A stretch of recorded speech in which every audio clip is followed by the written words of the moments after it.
Praise the lord. ક્રિસ્મોલ ભાઈએ તથા બહેનો, દિવ્ય ધ્યાન અને દિવ્ય સંદેશમાં તમારું સ્વાગત છે. ફેબ્રુઆરી 27મી તારીખ. આ સંદેશ સાંભળનાર તમારા સૌ માટે અને પરિવારજનો માટે અને ખાસ કરીને બધા આજે પરીક્ષા શરૂ થાય 10 અને 12માના વિદ્યાર્થીઓ માટે અને વિશેષ રીતે જે વિદ્યાર્થીઓ સલૂન પવિત્ર ધામમાં આવ્યા હોય, પ્રાર્થના કરી હોય અને દિવ્ય દેવ ઉપર વિશેષ રીતે વિશ્વાસ રાખતા હોય, શ્રદ્ધા રાખતા હોય અને પ્રાર્થના કરી એવા એક વિદ્યાર્થી માટે વિશે પ્રાર્થના કરું છું કે દિવ્ય દયા પ્રભુ એમની સાથે રહે, એમની યાદશક્તિ તેજ બનાવે, પરીક્ષા હોલમાં પ્રભુ એમને સારું વાતાવરણ આપે અને જે વાંચ્યું છે લખવા માટે પ્રભુ એમને શક્તિ આપે અને સાથે સાથે જે સારું પરિણામ આપી એક જે પ્રભુના સંતાન વિશ્વાસ માટે તેઓ પ્રભુ એમનું ભવિષ્ય ઉજ્જવળ બનાવે અને હંમેશા તેઓ પ્રભુ પર દ્રઢ વિશ્વાસ રાખે. શાસ્ત્ર પાઠ સાંભળીએ. માર્કનો ગ્રંથ 9મો અધ્યાય 41થી 50મી કલમ સુધી. ઈસુએ કહ્યું, જે કોઈ શ્રદ્ધા રાખનાર આવા નાનેરા જનોમાંના એકાદમાં પાપમાં પ્રેરે એના કરતાં તો તેને ગળે ઘંટીનું મોટું પડ બાંધીને લોકો દરિયામાં ફેંકી દે એ એના માટે સારું છે. તારો હાથ જો તને પાપમાં પ્રેરતો હોય તો તેને વાળી નાખ.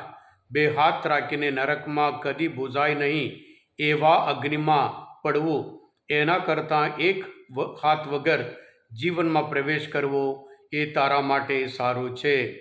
જો તારો પગ તને પાપમાં પ્રેરતો હોય તો તેને વાળી નાખ. બે પગ રાખીને નરકમાં પડવા કરતાં એક પગે જીવનમાં પ્રવેશ કરવો એ તારા માટે સારું છે.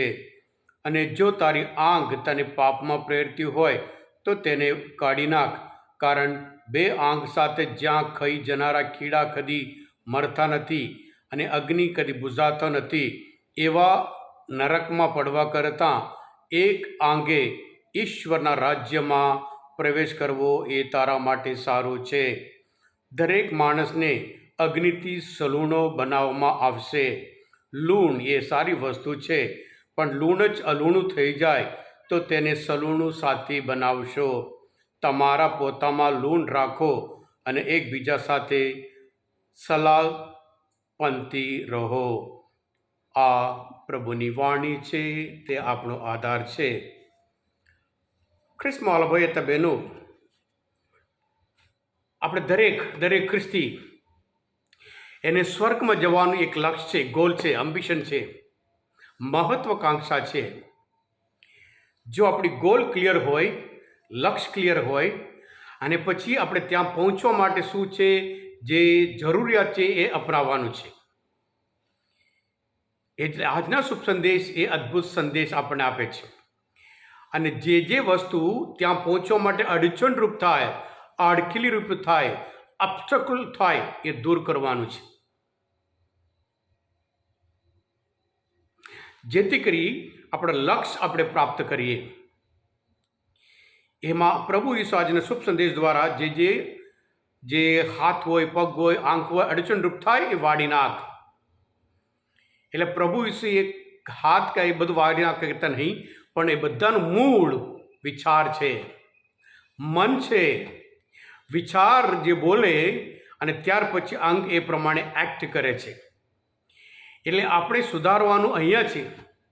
આપણે જે વિચાર કરવાની શક્તિ હોય, હંમેશા સત વિચાર કરીએ, સત ઉચ્ચાર કરીએ અને સત આચાર કરીએ, ત્યારે આપણે સ્વર્ગ, જે આપણું શાશ્વત જીવન, જે આપણું પોતાનું જે સ્વર્ગવાસ છે, આપણે પહોંચી જઈશું. ખ્રિસ્તમાં ભાઈ હતા બહેનો, જે પાપમાં પ્રેરે અને બાબતમાં પ્રભુ ઈસુ આજના શુભ સંદેશમાં વાત કરે છે.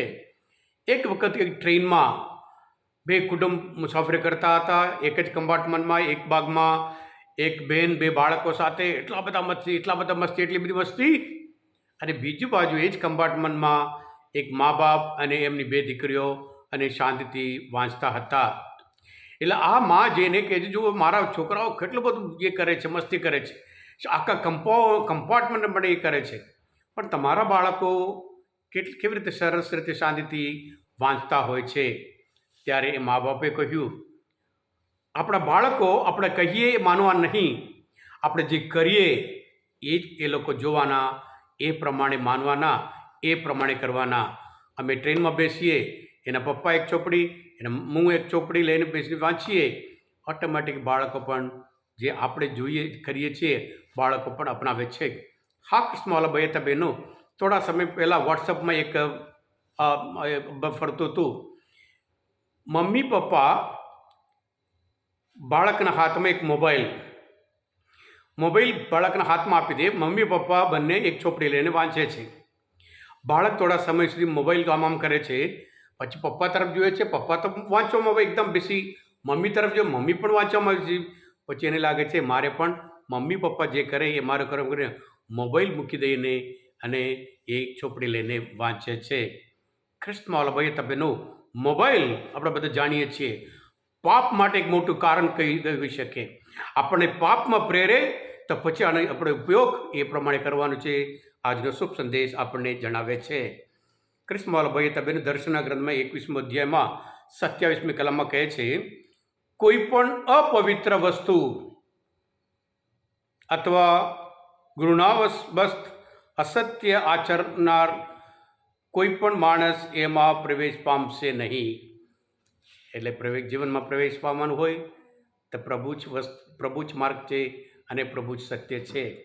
હા કૃષ્ણવાલા ભાઈ હતા બહેનો, આજના માનવચંદ્ર શાસ્ત્ર પાઠ સમજવા માટે પ્રભુને ઓળખવામાં હોય તમે પોતે દિવ્ય ધ્યાન દિવ્ય સંદેશ સબસ્ક્રાઈબ કરજો અને બીજા માટે પણ ફોરવર્ડ કરજો, કારણ તમે બધા આશીર્વાદિત છો, અભિષિક્ત છો. પ્રભુ તમારા અંતરમાં વસો. સર્વશક્તિ પરમેશ્વર પિતા અને પુત્ર અને પવિત્ર આત્માનો આશીર્વાદ સૌ ઉપર અને વિશેષ રીતે જે પરીક્ષાર્થીઓ કે છે એમના માટે ઉતરો. બધા માટે all the best. God bless you all. બોલો દિવ્ય દયાનો જય.